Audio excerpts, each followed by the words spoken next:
Vasudevaya.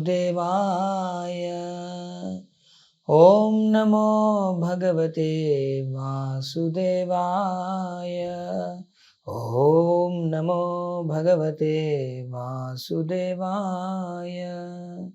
Narayanam Namaskritya Naram Chaiva Narottamam Devim Saraswatim Vyasam Tato Jayamudiraye. Nashtaprayeshva Bhadreshu Nityam Bhagavata Sevaya Bhagavatyuttama Shloke Bhaktil Bhavati Naishtiki. Hare Krishna. A very great festival is ahead of us. It's falling on 15th of May 2022. So that is Narasimha Chaturdashi. Especially for Telugu speaking states, Narasimha Chaturdashi is very special festival. Narasimha Swami is a special deity for the Telugu people because there are so many Narasimha kshetras are there within these two states.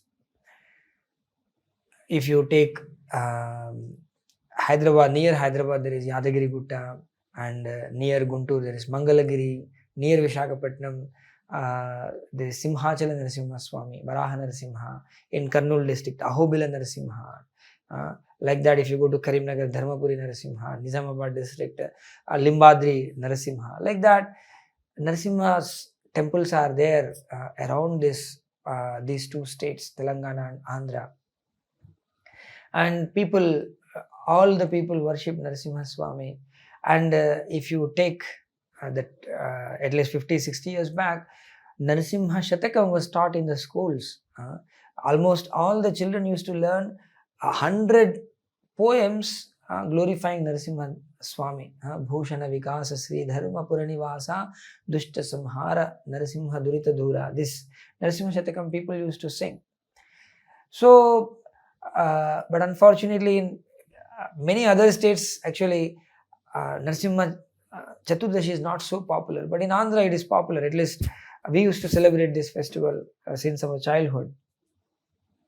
So, this Narasimha Swami's Katha, the story of Narasimha, is taught to almost everyone.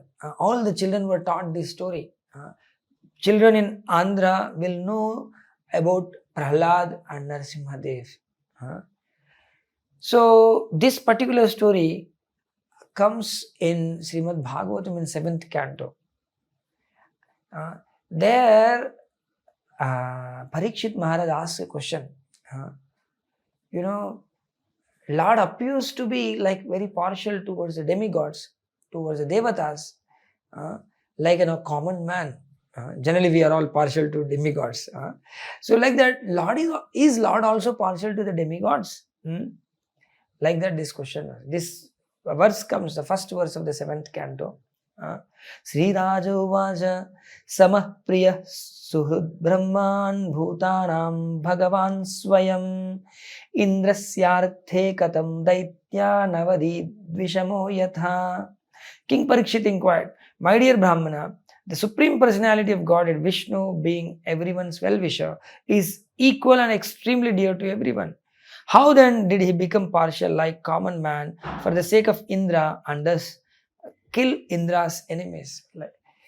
How can a person equal to everyone be partial to someone and inimical towards others? So this question was raised. So is the Lord partial towards the demigods or is impartial? So this was a question, and then when Shukadeva Goswami heard this question, he was very much pleased. Why? Because even in a classroom, somebody asked some obscure question. Because teacher might not have touched upon that particular topic elaborately, but when the student asks a question, teacher will get a chance to explain it very elaborately, and all the children will become very happy to hear. So, in the same way, here Shukadeva Goswami expresses his happiness.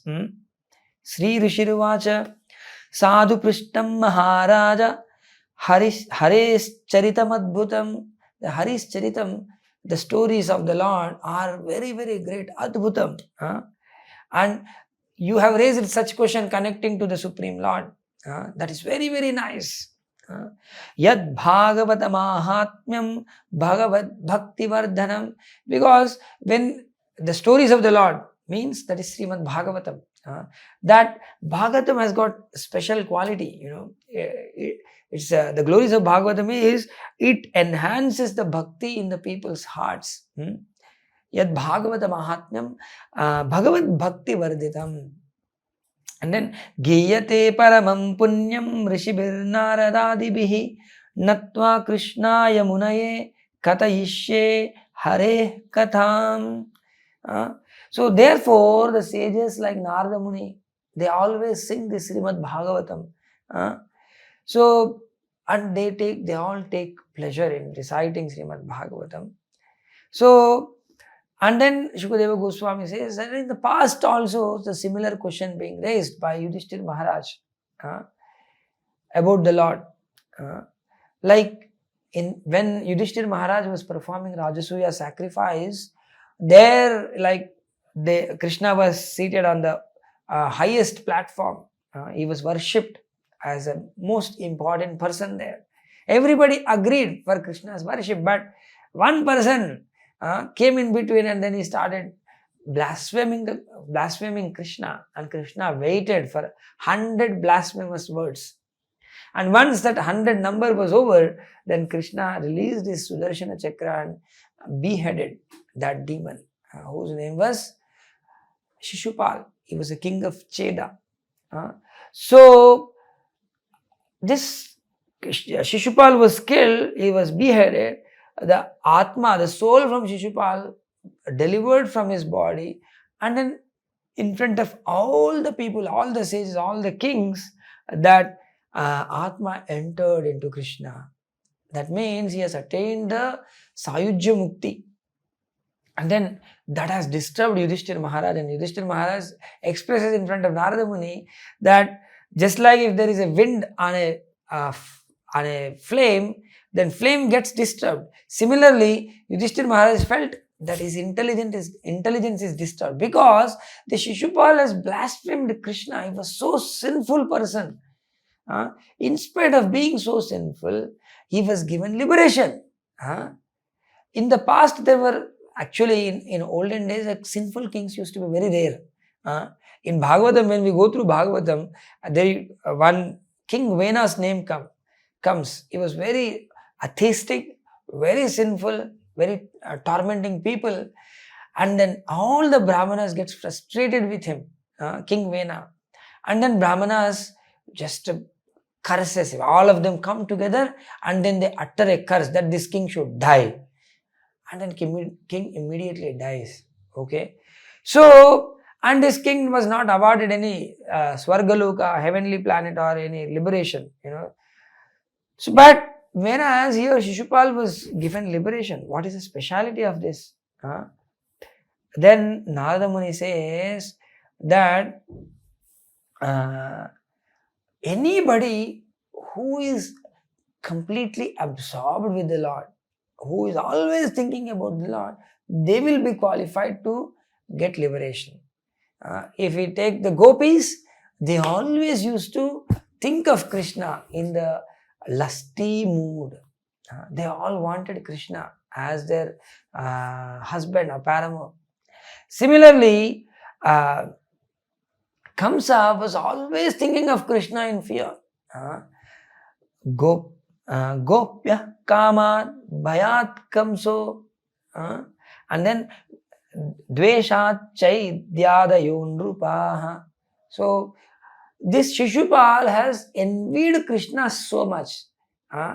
He always thought of Krishna, always thinking of Krishna, in what way I can blaspheme Krishna. Even the way Shishupal blasphemed Krishna is very artistic way, We can't imagine that somebody can blaspheme Krishna like that.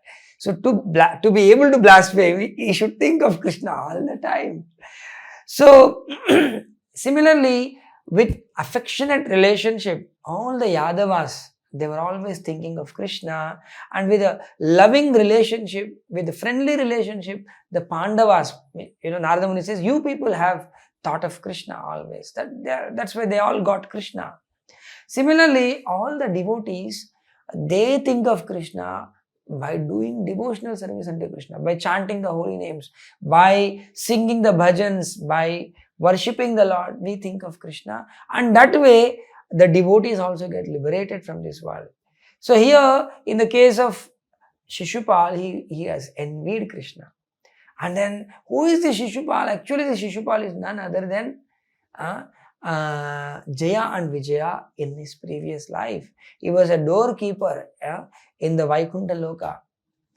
And then these doorkeepers got cursed and by the 4 Kumaras, and because of that curse, these doorkeepers had to take birth in the earthly planet, where there is birth, death, old age and disease. So they were forced to take birth, and they were given a chance. If you want to, either you can be in this earthly planet for 7 lives as a friend of Krishna, or 3 lives as enemy of Krishna. So you choose any one of the life. So they have chosen to be enemies of Krishna, so that within 3 lives they can go back to the kingdom of God. So they took birth as Hiranyaksha and Hiranyakashipu in their first birth as enemies. Very, very powerful demons. And in the next life, they appeared as Ravanasura and Kumbhakarna. They were also powerful, but they were not as powerful as Hiranyakashipu and Hiranyaksha. And in the third life, they appeared as Shishupala and Dantavakra. So then Yudhishthira Maharaj inquires more, and this Hiranyakashipu has envied Prahlad Maharaj, and because he envied Prahlad Maharaj, he tormented Prahlad Maharaj, he met with the death. Then Yudhishthira Maharaj asked for more details, and then the story of Narasimha Swami, Hiranyakashipu and Prahlad Maharaj was taught by Narada Muni to Yudhishthira Maharaj in the assembly of Rajasuya sacrifice. All the people were hearing. That means Krishna was also hearing. Such a nice incident.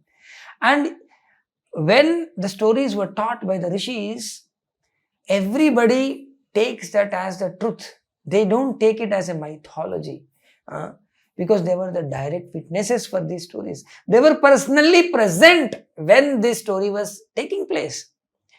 When Narada Muni was telling the story of Hiranyakashipu and Narasimha Swami, he was personally there, he was present.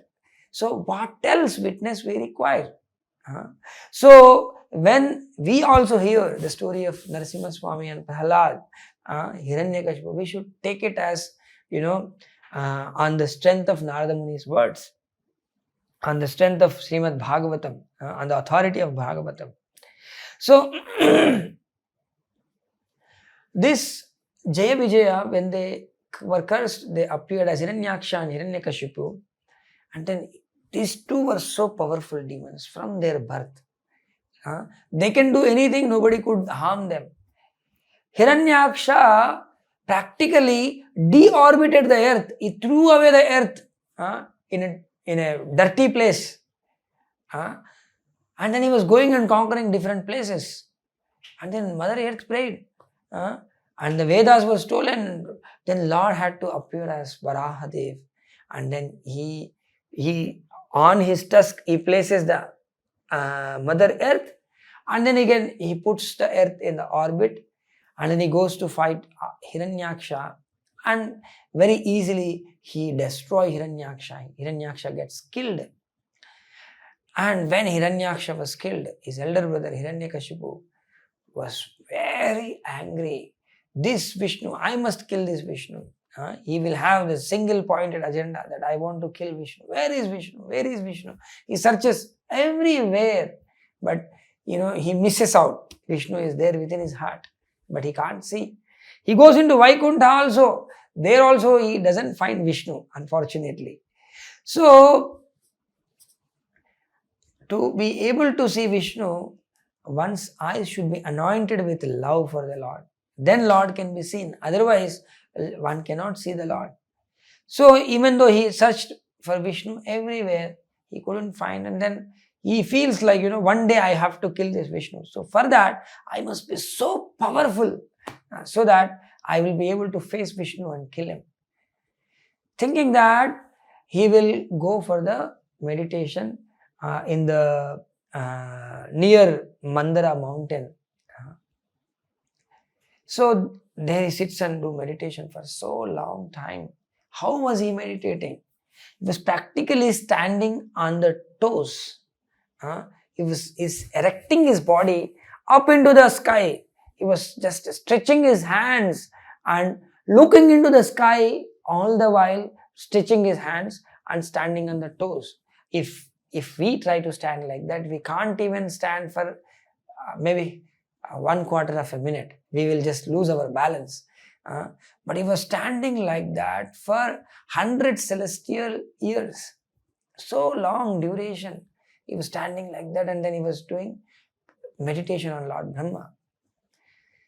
And looking at his meditation, this Hiranyakashipu has gone for meditation. Now world will be peaceful for some time. Thinking that all the demigods have taken back their positions and then they were living in their places. But soon his hairs were also erecting up towards the sky, and from those hairs powerful fire was emanating, and with that fire the whole universe was heated up. And when he was doing meditation, the ants made ant hills all over his body. His body was covered under ant hills, and then bamboo trees and all. Those ants eaten up his skin, his flesh, his blood. Everything was eaten up. Nothing was there. His soul was hovering in the middle of the bones practically. And then he was still continuing to do this austerity very seriously. Actually, this kind of austerity is not possible even by the great sages. But this Hiranyakashipu could able to perform this feat. And then Devatas were very much agitated with the heat. They couldn't go. They all had to vacate their places. They were running around helter-skelter, and then they decide, we have to take the higher shelter now. So they all come to Lord Brahma and plead Lord Brahma. You see, this demon is doing very severe austerity, and because of his austerity, the whole universe is heated up, and we can't live any longer if he continues to do this austerity. And then demigods will plead Brahma that this fellow wanted to take your position. He wanted to become Brahma himself. He wanted to have same amount of powers what you have. Brahma lives very long duration. It appears like Brahma do not have any death. And the Hiranyakashipu also want to become immortal. He want to come out victorious over the death. So that's why he is doing this austerity. So somehow you pacify him. You make him, you can forbid him from doing this kind of austerity. Then Brahma will go with the demigods in search of this Hiranyakashipu. Where is this Hiranyakashipu? So they were searching near Mandara mountain everywhere. They couldn't find. Heat was coming, but they were not able to locate him because he was totally covered under the ant hills, and then his body, everything was eaten up by the ants. So he was not even recognizable. Still, somehow they locate Hiranyakashipu, and then Brahma reaches that site. He was sitting on a swan not on the ground, but he was actually flying on a swan. And then he calls out Hiranyakashipu, oh my dear son. How he calls out? Very nicely he addresses, Uttishta. He says, Sri Brahma Uvacha, Uttishta Bhadram te tapassiddhosi kashyapa varado hamanu prapto viyatami psito varaha. Lord Brahma said, O son of Kashyapa Muni, please get up. All good fortune unto you. You are now perfect in the performance of your austerities. So Hiranyakashipu has performed a perfect austerity. And there Brahma says that this kind of austerity as nobody has ever done. in the past, and nobody can ever do in the future. So such a austerity you have performed. I am very pleased with your austerity, and therefore I may give you a benediction. You may now ask from me whatever you desire. I shall try to fulfill your wish. Whatever you wish you have, that you ask me, I'll fulfill. But now you stop your austerity. And then saying this, Brahma takes some water from his kamandalu, and then he will sprinkle onto this Hiranyakashipu. And the moment that water fell on Hiranyakashipu's, we can't even use in English as body, on the bones of Hiranyakashipu, or on the anthill, which has covered Hiranyakashipu's bones. So immediately Hiranyakashipu has regained his beautiful body. He got his muscles, he got his blood and skin, everything he got back. He got his clothes also, and very beautiful appearing Hiranyakashipu comes out of that anthill. And he was very pleased to see Lord Brahma, who is in front of him, like how to say, is in the sky actually. He was not resting on the ground. So immediately Hiranyakashipu pays obeisances. So looking at Brahma, he becomes so happy. He speaks so affectionately to Brahma. Even his eyes were filled with tears when he was talking. So humbly he was praying. So this is actually a different character that Hiranyakashipu had. After he has received the benedictions from Brahma, he became so proud, and he is neglectful to everyone, all good instructions. And before getting the benedictions, he was so humble in front of Brahma. So this is the nature of the demons. When they get something, they behave differently. To get something, they behave differently. When they want something from anyone, they behave differently. They will become very humble, and they ask while asking. After they take, when it becomes theirs, they behave totally different. So this Hiranyakashipu start praying to Brahma and glorifies Brahma so nicely, with so nice words he glorifies. And then in the end of the glorification, he asks his benediction from Brahma. What is the benediction? He doesn't want to die.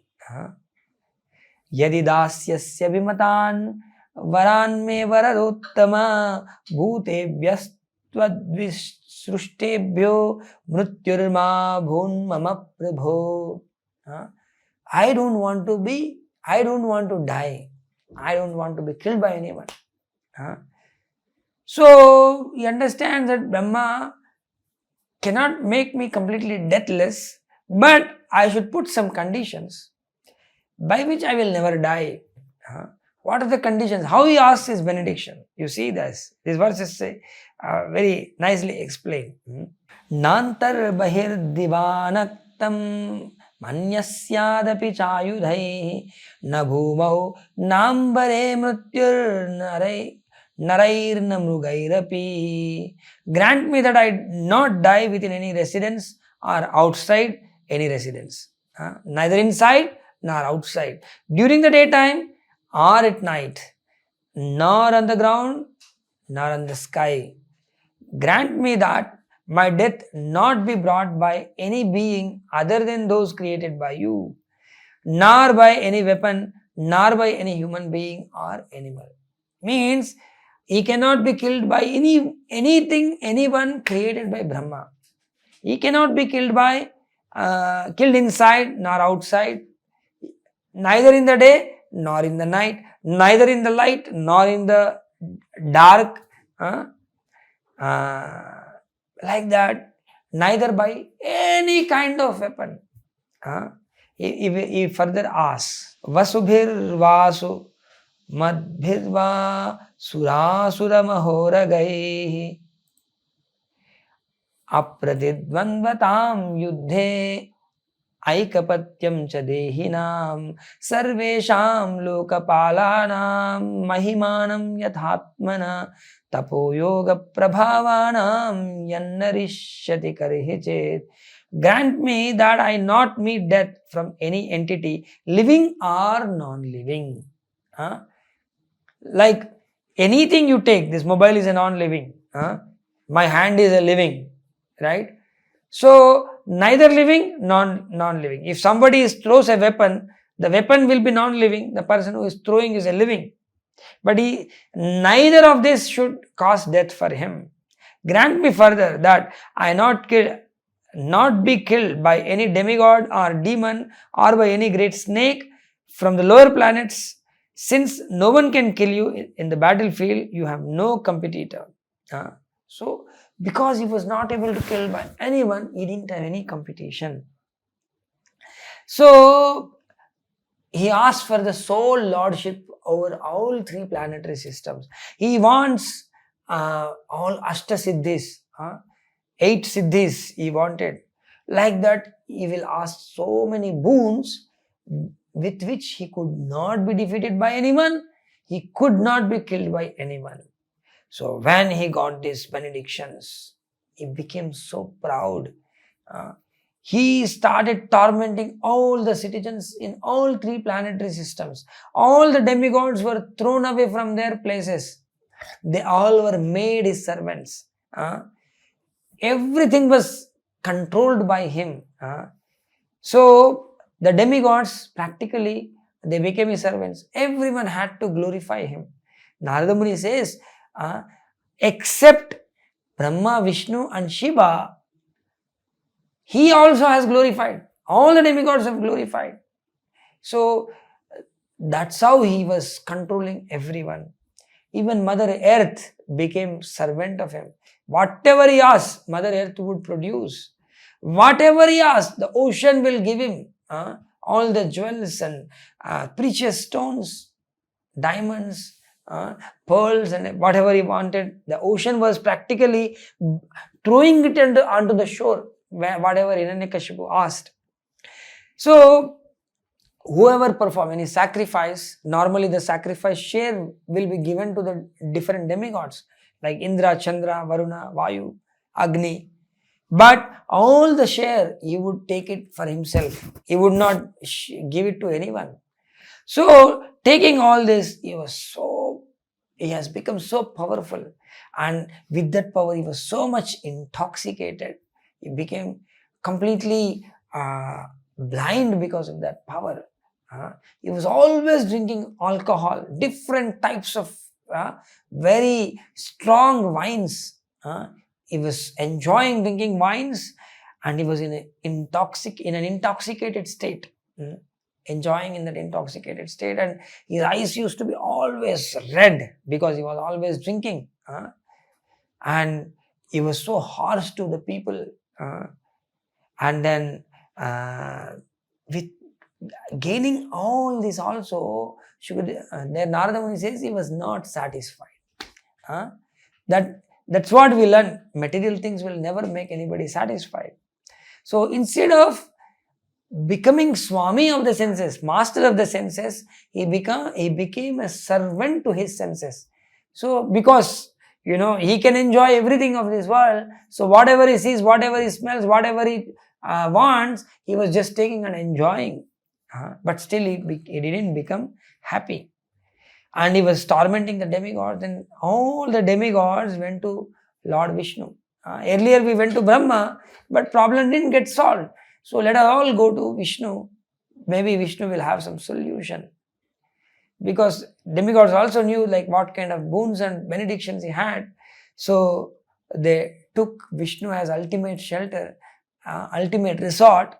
They approached Vishnu, and Vishnu heard, like he said, that anybody in this world, yada deveshu vedeshu ghoshu vipreshu sadhushu dharme maicha vidvesha sava ashu vinashyati.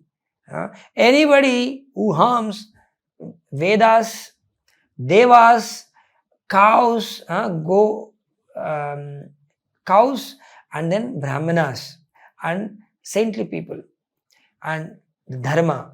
If anyone harm these things, anybody envy these things, then they will destroy very quickly. So here Hiranyakashipu was harming all the demigods. He was actually antagonizing all these things, whatever here, cows and demigods and the Vedas and everything he was antagonizing. So Lord Vishnu said, yes, in his family only there will be one boy appearing. And this boy will be a great devotee. This devotee will be always immersed in devotion. He will be so much attached to the Lord that he would not do anything independently. Everything he will do only with the support of the Lord. And he was always immersed in devotion. Sometimes he will loudly shout, and his hairs will be always standing with the love of God. And his name will be Prahlad. And then the day when Hiranyakashipu harms Prahlad, that day he gets destroyed. So, seeing this, Vishnu disappears from the sight of the demigods, and then demigods are all pleased that Vishnu is going to address our problem. The day is going to come soon that this Hiranyakashipu gets destroyed. Thinking that demigods all go back. And soon Prahlad, when he is sent to education to the school, Prahlad will be asked by Hiranyakashipu, what did you learn from your teachers? What best thing that you have learned from the teachers? And then Prahlad Maharaj answer will be devotion to the Supreme Lord. And that infuriated Hiranyakashipu, and then he tried to kill Prahlad in various ways, but because Prahlad was totally spiritual, he was not able to be killed. Here we can see Lord is the impartiality of the Lord. Even though Prahlad was born in the demon's family, Prahlad was not a demon.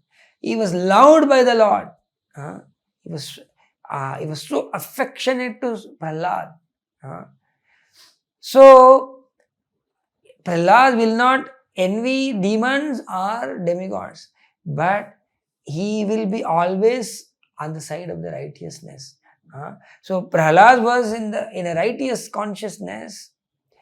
He was on the side of Prahlad. And then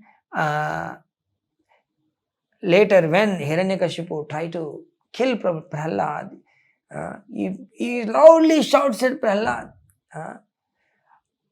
Everyone fears to me, including earth and ocean, all the demigods, all the rishis, everyone is scared of me. But you are the one, you never express any fear in your face. You're totally fearless.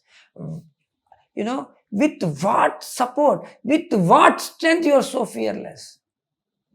And then he says, there is only one source of the strength, one source of Shakti, that is the Supreme Lord Vishnu. The same, so you are also drawing the energy from the same source. I am also drawing the energy from the same source. But you are not recognizing, I am recognizing. That's the difference. But actually, whatever strength you think you have, that is not yours. That is also belong to Vishnu. So that Vishnu, where is that Vishnu? You show me, I will kill him now. Then he said, Vishnu is present everywhere. He is Sarva Vyapi. He is present everywhere. Wherever you search, you can find him. So because Prahlad said this word, to prove Prahlad's words, Lord appears.